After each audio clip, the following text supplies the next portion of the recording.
Efésios capítulo 5.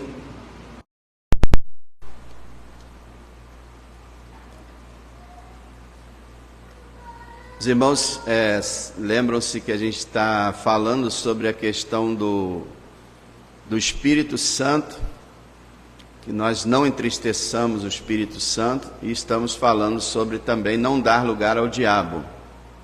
Tudo isso o apóstolo fala no capítulo 4. E aí nós estamos falando sobre o tema alegre o Espírito e barre o diabo.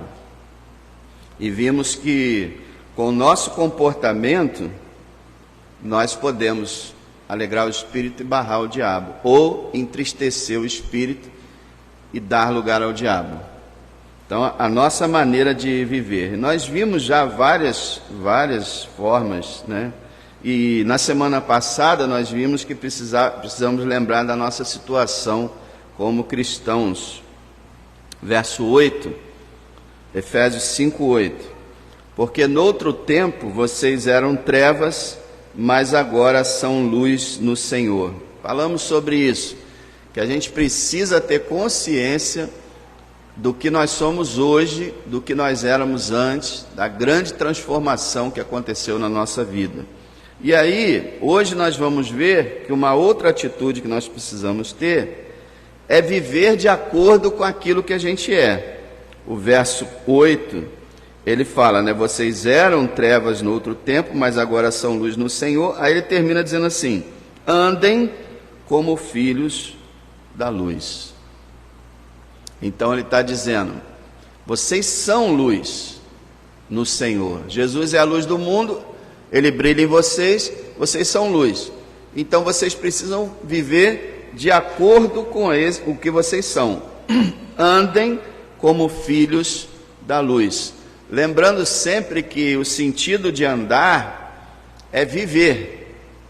Quando a Bíblia fala ande assim, ela está dizendo viva assim, porque a Bíblia aponta a vida cristã como uma jornada, como uma carreira, uma maratona.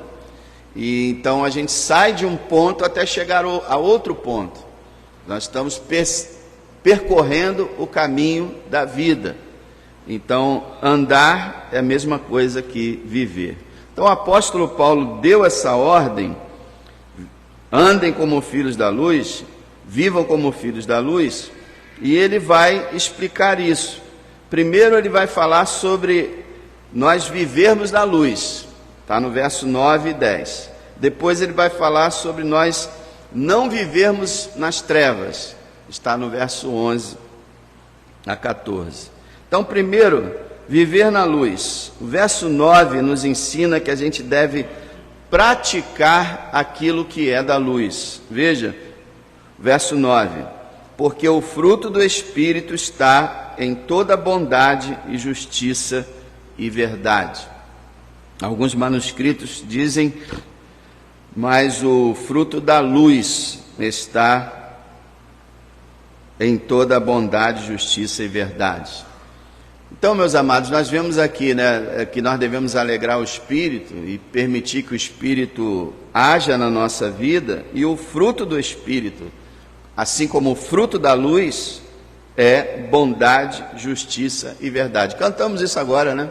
Por coincidência, cantamos agora que o reino de Deus é isso. E então, como filhos da luz, nós devemos viver praticando bondade, justiça e verdade. Assim deve ser a nossa vida, praticando bem, vivendo de forma bondosa, querendo o bem dos outros, fazendo bem para os outros. Bondade, assim é viver na luz. E nós precisamos viver assim. Nós devemos resistir a qualquer espírito mau ou inclinação má do nosso coração. Nós devemos lutar contra isso, dizer, não estou mais nas trevas, esses sentimentos maus não me pertencem mais, eu agora tenho que viver o que eu sou, uma pessoa boa. Quando eu vejo cristãos desejando mal uns para os outros, falando mal uns dos outros, perseguindo uns aos outros, eu fico pensando, né? O fruto do Espírito é bondade, o fruto da luz é bondade. Então nós não devemos ter a maldade das trevas, mas a bondade. O outro fruto é a justiça. Justiça aqui querendo dizer semelhança com Deus. Deus é justo. O crente é chamado de justo. Se você se converteu, você é um justo. E como deve viver um justo? Praticando a justiça, fazendo aquilo que é correto, andando segundo aquilo que pertence a Deus. Justiça. Justiça aqui não tem tanto a ver com tribunais de justiça, ou de fazer justiça a fulano ou cicrano, mas a questão aqui é a justiça de Deus, ser semelhante a Deus. Jesus falou: bem-aventurados que têm fome e sede de justiça, porque eles serão fartos. Então, a justiça é buscar a semelhança com Deus, buscar a perfeição de Deus, a santidade de Deus. Então devemos andar assim, viver na luz, viver na prática do que é justo, do que é correto. E o terceiro aqui que ele diz, característica do Espírito e da luz, é a verdade. A verdade aqui tanto pode significar sinceridade, retidão, como também a verdade da palavra de Deus, a verdade de Deus, andar segundo a verdade, ser uma pessoa verdadeira, que acredita naquilo que é verdadeiro. Então veja como a gente deve andar, na verdade como a gente é, e como a gente deve viver, em bondade, justiça e verdade. Assim a gente pode avaliar a nossa vida. Eu vivo em bondade, em justiça e em verdade? Se eu vivo, eu estou andando na luz. E ele fala também que andar na luz é sintonizar a nossa vida com a vontade de Deus. Veja o verso 10. Aprovando o que é agradável ao Senhor. Sintonizar, né, para aqueles irmãos mais novos, não fazem ideia do que é isso, mas a gente que é mais velho, a gente lembra daqueles rádios antigos que tinham aquela teclazinha, né, aquele dispositivo que você ficava sintonizando para tentar pegar a estação. Lembra? Só os antigos lembram disso.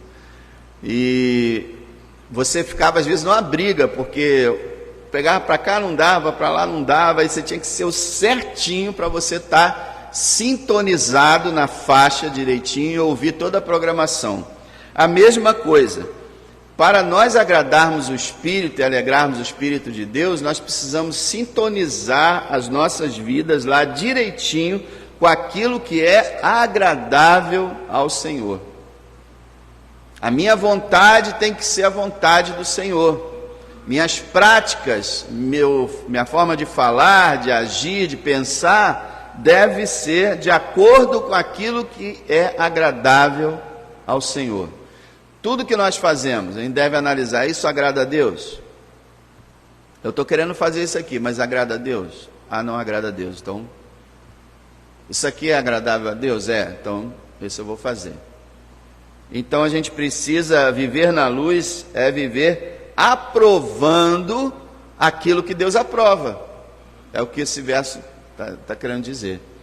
Então veja que não é só sintonizar, mas é gostar da sintonia. Quando a gente achava a sintonia do rádio, a gente ficava feliz, maravilha. A gente deve olhar aquilo que é agradável a Deus e gostar daquilo, aprovar aquilo. Não é chegar e dizer: poxa, eu queria fazer tal coisa, mas o Senhor não aprova, então eu tenho que, né? Não é assim que o Senhor quer. O Senhor quer servos voluntários, filhos que gostam da vontade do Pai. Quando a gente tem uma vontade que não é a vontade de Deus e a gente fica atendendo para a nossa vontade, nós estamos errando. Quando nós temos uma vontade, Deus tem outra, a gente quer fazer a vontade de Deus, mas não está querendo fazer com muita boa vontade, está tipo assim, discordando da vontade de Deus e não aprovando, a gente está errado também. O certo é a gente olhar para a vontade de Deus e dizer como Paulo fala em Romanos 12:2, é boa, é perfeita e é agradável. Claro que a gente é tentado a desobedecer a Deus, claro, só que lá no fundo a gente gosta muito mais da vontade de Deus, entendeu? Não é que a gente nunca erra, mas a nossa tendência é aprovar a vontade de Deus. Então quem está na luz é assim, vive uma vida de bondade, justiça e verdade, e procura aprovar aquilo que é agradável a Deus. E a nossa pergunta de sempre deve ser: eu estou agradando a Deus? Minha vida está agradando a Deus? E às vezes a gente quer, eu mesmo já tive esse sentimento, você também, a gente quer que Deus dê uma resposta, né? A gente quer ver o sorriso de Deus, ver alguém chegar para a gente dizer diretamente, assim diz o Senhor, varão valoroso, o Senhor é contigo, Deus está se agradando de você. Mas isso não é o normal.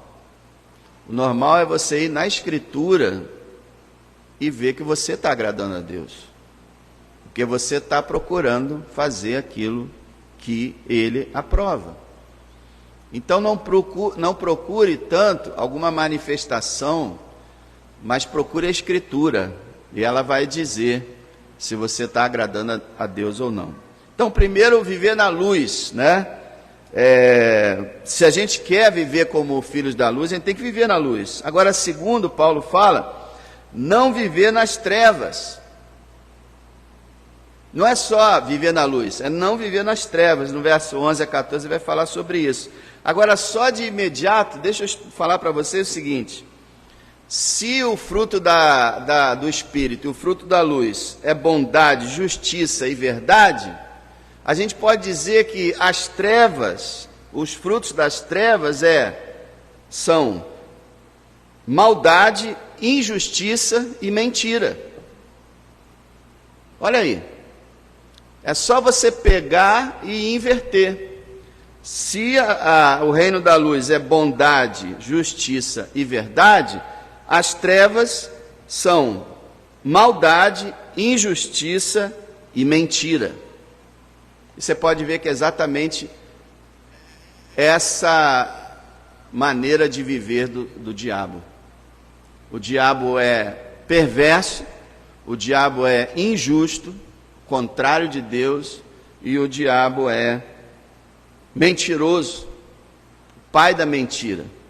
Então que a gente possa ter sempre essa ideia na nossa mente, como é que Deus vive, como é que Ele existe e o que Ele requer, bondade, justiça e verdade. Como é que Satanás vive os seus demônios e as trevas, maldade, injustiça e mentira. Aí você já tem um resumo do que é a luz, do que é as trevas. Agora, Paulo vai falar que a gente tem que ter algumas atitudes para com as trevas que a igreja moderna, em grande parte, não tem tido, infelizmente. Quem dera Deus mandasse um avivamento sobre o Brasil para que o povo evangélico acordasse e passasse a tratar as trevas como o apóstolo diz para ser tratado. Primeiro ele fala que nós não devemos participar das trevas. Olha o verso 11. E não comuniquem com as obras infrutuosas das trevas. Veja, Paulo fala que o fruto do Espírito é bondade, justiça e amor, e na hora de falar das trevas, ele fala que as obras das trevas são infrutuosas, quer dizer, não dão fruto bom, é uma árvore podre. Primeira coisa que ele fala é que a gente não pode participar das trevas, não comuniquem com as obras das trevas. Eu vou mostrar para vocês algumas outras versões que traduzem assim, por exemplo, não sejam cúmplices das obras das trevas, não tenham comunhão, que é a ideia de não comunicar, não tenham comunhão com as trevas, não participem das trevas, não tenham nada a ver com as trevas. É isso que ele quer dizer. Então, não participem, não tenham comunhão com as obras infrutuosas das trevas. Primeiro é isso. Não participar. Agora, como é que a gente não participa? Não sendo cúmplice, não fazendo o que eles fazem, mas também, e aí que vem o mais importante, não tolerando as trevas. Olha o que ele fala no final do verso 11. Ele fala no verso 11 assim, né? Não comunique com as obras infrutuosas das trevas, mas antes, já falei para vocês que esse antes quer dizer pelo contrário, mas pelo contrário, condenem-nas. Aí que está o grande erro da igreja moderna. Não é só a gente não participar das trevas, mas a gente precisa condenar as trevas. Condenar o que é feito nas trevas. E se ele está falando aqui das trevas mesmo do mundo perdido, imagine as trevas da igreja.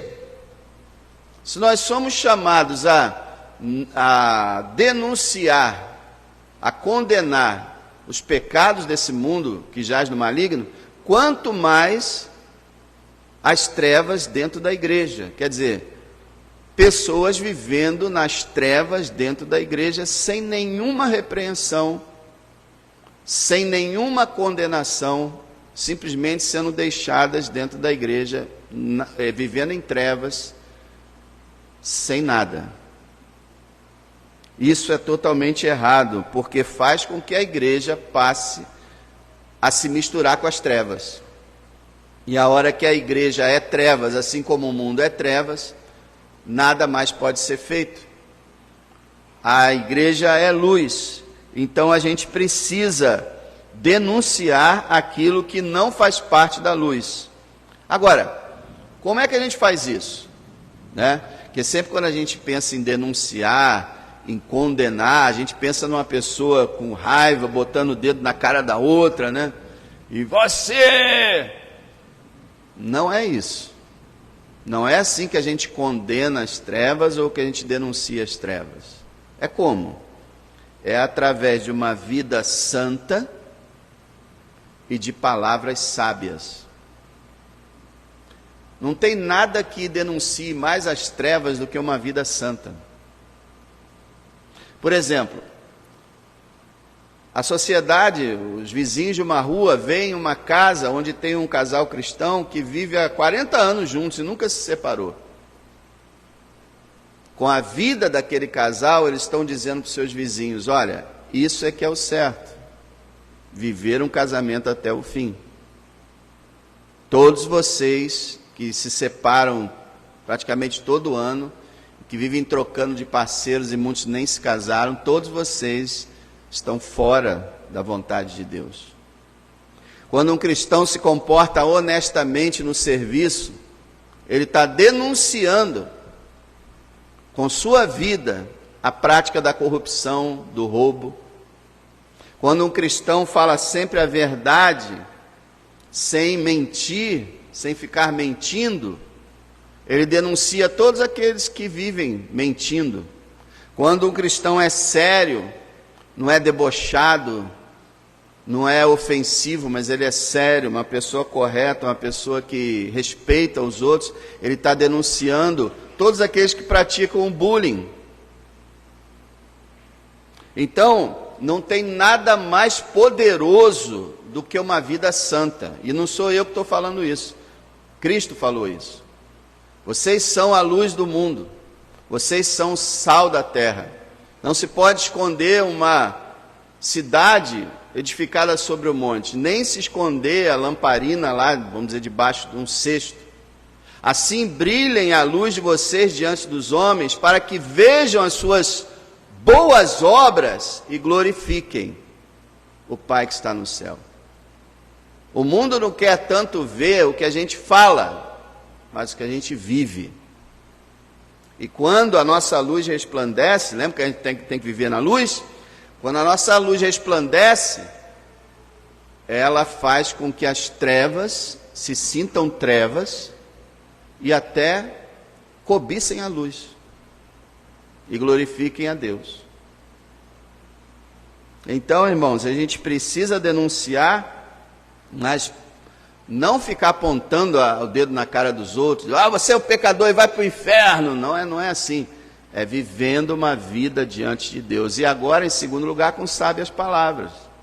Sábias palavras usadas por Deus, com mansidão, com tranquilidade, explicando às pessoas o Evangelho, procurando mostrar o erro em que elas estão vivendo, mas de uma maneira mansa, amorosa e sábia, porque o ser humano não gosta de repreensão, não gosta de crítica, não gosta que ninguém ensine nada para ele.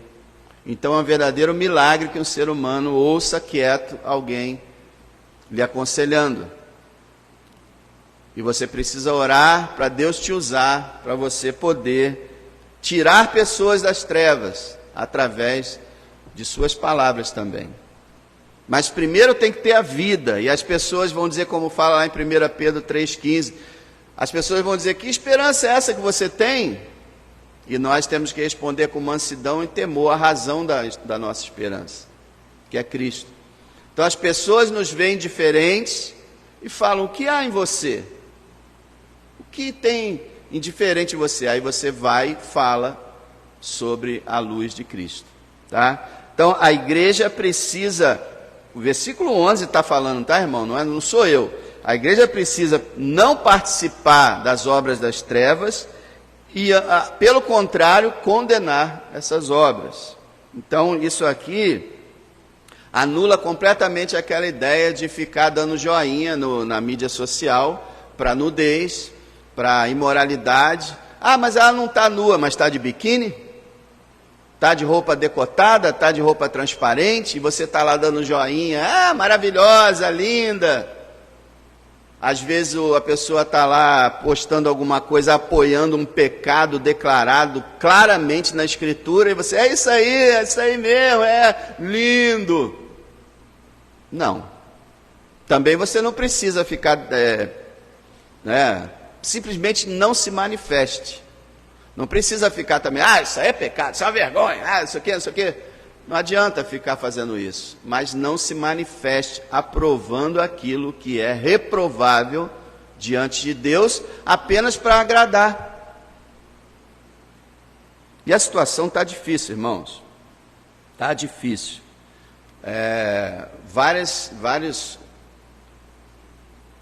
No meio evangélico, várias igrejas têm tido problema com o seguinte: irmãs vão à praia com suas roupas de banho sumárias, aqueles biquínis vergonhosos, ainda tiram fotos daquele jeito e ainda postam. A pessoa seminua, e aí vai as outras irmãs dizem, isso aí. Isso que está acontecendo. Terrível, terrível. Irmãos, a gente acha que nossa sociedade é normal, ela não é normal não, tá? O mundo ocidental vive assim, mas se você for no Oriente, o mundo oriental é outra vida. É o Brasil, é a Europa, Estados Unidos que vivem assim. Se você for para o lado de lá, não tem essa indecência toda, essa depravação, essa sem vergonhice, tem não. É o que nós aprendemos com esse mundo ocidental. O mundo muçulmano, por exemplo, não é feito só de terrorista. E você vê, tem muçulmanos bem intencionados, apesar de estarem errados, pacíficos, e que se vestem do tornozelo até o pescoço, tanto homem quanto mulher. Aí você vai também na Coreia, você vai no Japão, você vai em vários lugares, e você vê todos se vestindo decentemente e agindo decentemente. Não estou dizendo que são salvos, não são salvos, estão perdidos também. Mas o Brasil é um dos países mais pervertidos, imorais e indecentes do planeta. E a igreja está indo junto. Não pode. Está escrito aqui, irmão, não participe das obras das trevas. Aí Como é que a gente deve continuar agindo? Não comentar, olha o verso 12.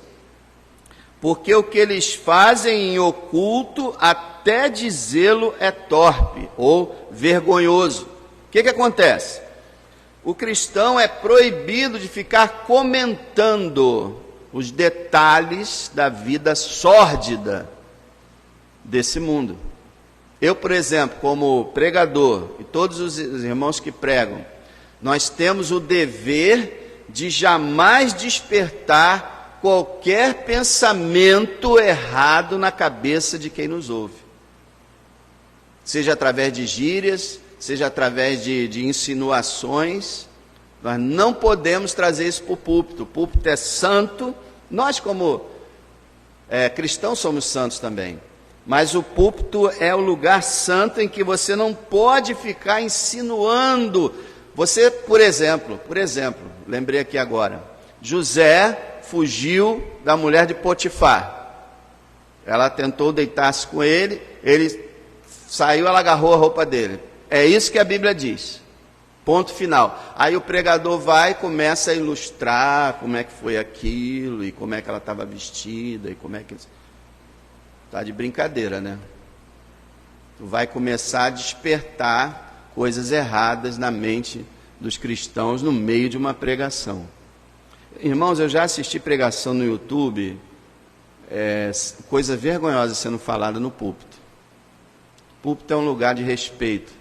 Primeiro, não deve ter excesso de brincadeira no púlpito, não pode, como tem vários pregadores.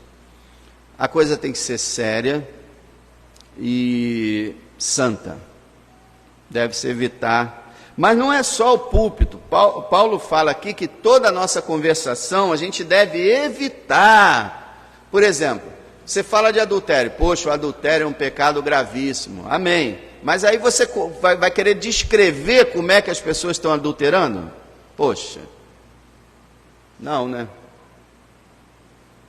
O nosso conversar tem que ser santo, de tal maneira que o que os filhos das trevas estão fazendo não deve ser assunto de nossa conversa, e também não deve ser assunto de nossa programação diária, vamos dizer assim.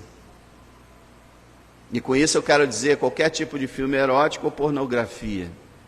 Isso não pode ser visto pelos olhos de alguém que é santo.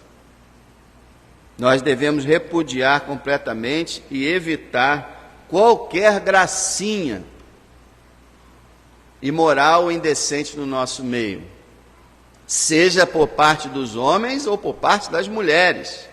As mulheres também às vezes caem nesse problema. Quando se reúnem, resolvem conversar coisas que não deveriam conversar, como santas que são.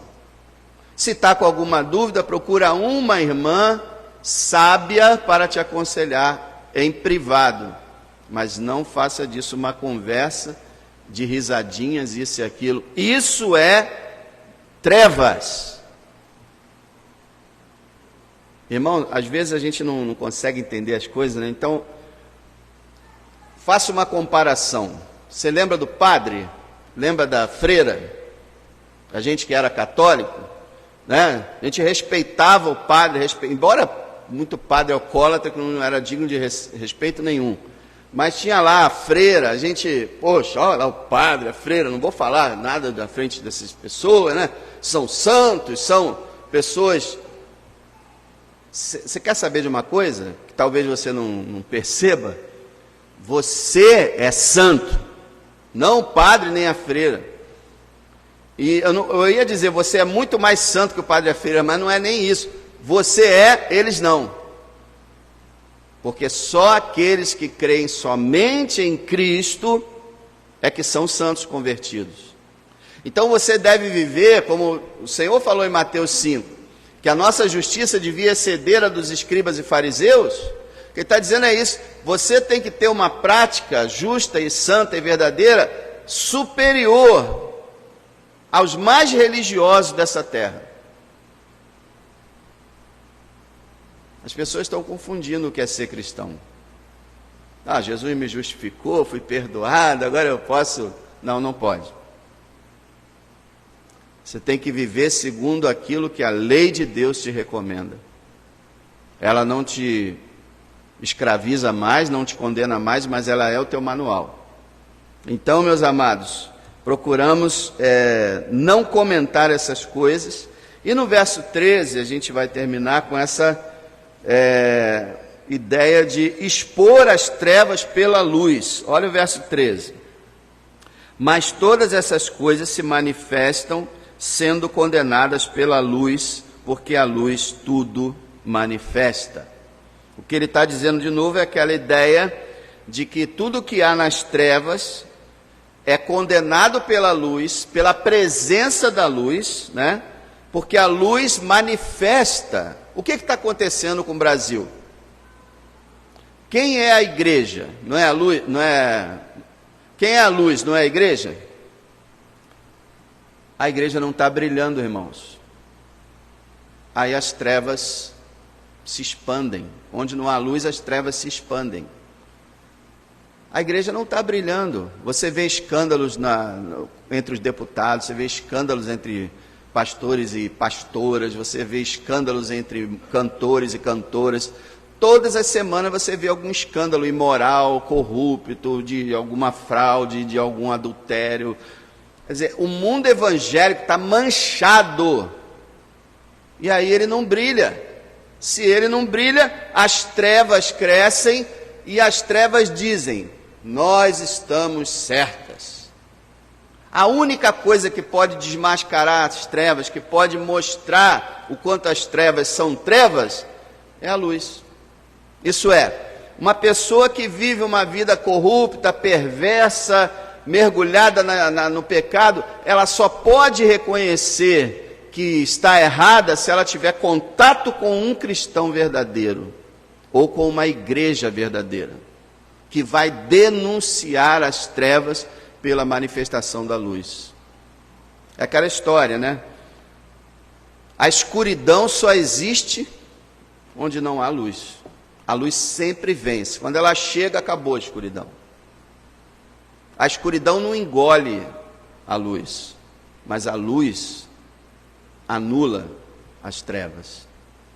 Então, meus irmãos, é aquela história, você entra num sótão, a gente não tem sótão, né? Nem porão, é muito difícil, mas lá nos Estados Unidos tem muito.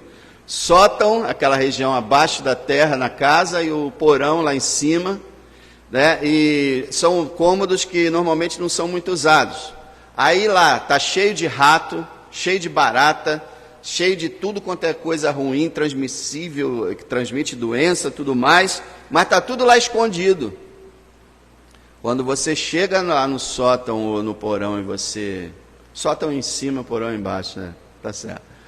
O porão é embaixo, sótão em cima. Quando você chega lá e começa a abrir as janelas, ou você acende uma forte luz, mas principalmente quando você abre as janelas, que a luz entra, amigo, aí é um corre-corre. É rato, barata, tudo quanto é coisa terrível, correndo, fugindo do quê? Da luz. Pois é, os perversos vivendo em pecado, e agora vivendo um pecado aberto e descarado, porque não tem luz para contestar eles. Os perversos vivendo nos seus buracos, em pecado, quando vem a luz chegar, é um corre-corre, é um ai meu Deus, eu estou errado, o que é isso? E não devo continuar assim. E aí as pessoas começam a se converter, mas elas só se convertem em contato com a luz. A luz tudo manifesta. Então, meus amados, que a gente possa entender isso. Nós somos luz. Nós não temos que ter nenhuma comunhão com as trevas. Isso quer dizer que a gente deve viver isolado? Não, claro que não. Nós temos que ter contato com quem está nas trevas, mas não praticar o que eles praticam, não entrar na mesma onda deles, não falar a gíria deles, nem as palavras perversas deles, mas ter o nosso vocabulário. Só pelo vocabulário você atrai pessoas. Existem crentes que só pela maneira de falar as pessoas olham e ficam: você é da onde? Ah, você é cristão. É diferente a linguagem de Canaã da linguagem do mundo. Então você não se comunica com as trevas, não participa, porque quando você não participar, você vai ter moral. Porque o mundo age assim. O crente vem falar, que moral que você tem que falar, rapaz? Você não faz isso, faz aquilo igual a gente? E ainda toma uma sova, né? Porque não é luz. Então, primeiro você não participa, você isola, não faz aquelas coisas, e aí, como a vida na luz, você vai manifestar a luz de Cristo, e as pessoas vão começar a reconhecer o seu pecado e se arrepender. Se a luz de Cristo realmente brilhasse nesses mais de 50 milhões de evangélicos que tem no Brasil, rapaz, o Brasil já estava diferente. O Congresso era outro, o Judiciário era outro país, se realmente a igreja fosse luz. Então, Deus quer que vivamos na sua presença, na luz, que possamos desmascarar as trevas, não com grosseria, com radicalismo indelicado, mas com tato, com palavras sábias e principalmente com uma vida. Alguém já disse o seguinte, que se você quer saber se um pau está torto, coloca um reto do lado dele. Imediatamente você vai saber. Então é assim. Se nós vivermos uma vida reta, a gente não vai nem precisar abrir muito a boca. As pessoas vão olhar e falar, ali está um servo de Deus. Na maioria das vezes as pessoas são convertidas assim. Porque o mundo está na escuridão. Mas quando eles veem alguém diferente, opa. Mas o que a igreja está querendo fazer? Ela está querendo ser igual às trevas.